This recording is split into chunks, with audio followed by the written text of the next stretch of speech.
नमस्ते मैत्रिणींनो, मी कविता पवार सखीकट्टा चॅनलमध्ये तुमचे खूप खूप स्वागत आहे। आपण वारंवार भेटत असतो। आज मी तुमच्याकडे एक सुंदर रेसिपी घेऊन आलेली आहे।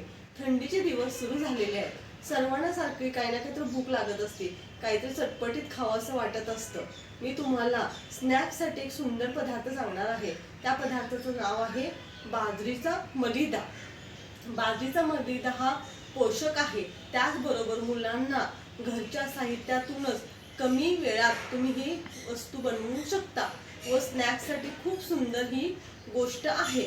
त्यासाठी आपल्याला खूप कमी साहित्य लागतं, त्याचबरोबर त्यामध्ये तेलकट किंवा कोणताच त्रासदायक त्यामध्ये पदार्थ नाहीये आणि तुम्हाला रेसिपी नक्की आवडेल। त्याला तुम्हाला मलिदा म्हणता येईल। या मलिद्याचे तुम्ही लाडू सुद्धा बनवू शकता आणि ही रेसिपी खूप पारंपरिक आहे। तुम्ही एकदा जर खाल तर नेहमी खात राहाल। आता मी यासाठी लागणारे साहित्य पुढीलप्रमाणे दाखवते। त्यासाठी लागणारे साहित्य, त्यासाठी आपल्याला बाजरीचे पीठ लागणार आहे, तीळ लागणार आहेत, चवीनुसार मीठ लागणार आहे, गूळ लागणार आहे आणि गावरान तूप लागणार आहे। आपण सर्वप्रथम बाजरीच्या पिठाची भाकरी बनवून घेणार आहोत। बाजरीची भाकरी बनवून घेतलेली आहे। आता मी चुरून मिक्सरवर एकदा बारीक भुगा करून घेणार आहे। गॅसवर मी कढई ठेवलेली आहे, त्यामध्ये मी आता गावरान तूप घालणार आहे। गावरान तूप तुमच्या ह्याच्यावर घालू शकता, 1 चम्मच 2 चम्मच तुमच्या आवडीनुसार आहे। हे ऑप्शनल आहे, जितकं कमी जास्त वापरायचं हे आपल्याकडे आहे। त्यानंतर मी बाजरीचा भुगा घालणार आहे, बाजरीच्या भाकरीचा भुगा घालणार आहे। भुगा घातल्यानंतर मी ह्यामध्ये तीळ घालणार आहे।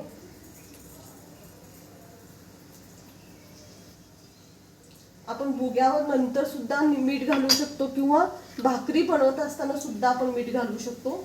मी ऑलरेडी मीठ घातलेलं आहे, तरी मग चवीनुसार थोडंसं वाढवत आहे। सगळ्यात शेवटी मी ह्यामध्ये गूळ ऍड करत आहे। गूळ सुद्धा तुमच्या आवडीनुसार आहे। जर तुम्हाला जास्त गोड आवडत असेल तर तुम्ही घालू शकता। मी एका भाकरीसाठी साधारणतः माझा भुगा 1 प्लेटभर झालेला आहे, त्यासाठी मी अर्धी वाटी गूळ घातलेला आहे। आता हे मी असंच एकसारखं हलवत राहणार आहे। हे तुम्हाला अगदी क्रिस्पी होईपर्यंत हलवायचं आहे। साधारणतः 5 ते 7 मिनिटं फक्त ह्याला वेळ लागतो। जर तुम्ही सकाळी भाकरी बनवून ठेवलेली असेल तर तुम्ही हा संध्याकाळी सुद्धा चिवडा बनवू शकता किंवा तुम्ही भाकरी बनवल्या सुद्धा इन्स्टंट सुद्धा बनवू शकता। हा भुगा 8 दिवस टिकतो। जर तुम्ही प्रवासात जर सोबत घेऊन गेलात तरी सुद्धा स्वीट डिश म्हणून तुम्ही हे खाऊ शकता।